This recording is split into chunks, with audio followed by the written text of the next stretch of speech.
Hi guys, welcome back to How to Maximize. In this video, I'm going to show you how to delete Facebook page permanently. Okay, so here we have to just go to the Facebook mobile application here. Then you have to click on the three horizontal lines which is on top right side corner. So just click on here, and after that basically you have to just go to the pages option, and here you can see there is two option. So whichever page you want to delete it, you have to switch your account, right? For example, I want to delete this page, then I will just click on switch now, and basically this will switch my profile to the page, right? So we have to just wait for a few seconds here, and you can see that my page has been, or my account has been switched, right? So basically you have to click on the three lines which is on top right side corner, and after that you have to go to the setting and privacy, then just click on the setting, and here you will see this kind of interface, right? So just click on the page setting here, and after that it will take a very few seconds just to load, so kindly wait here.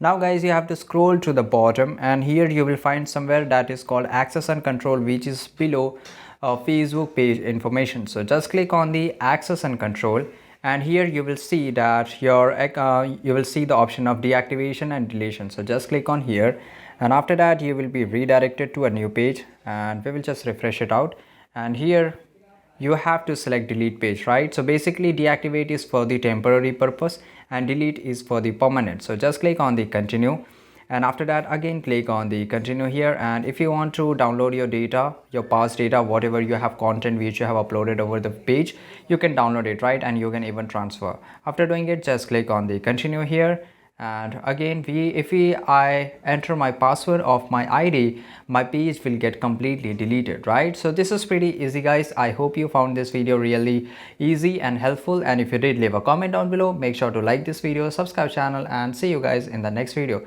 Thanks for watching.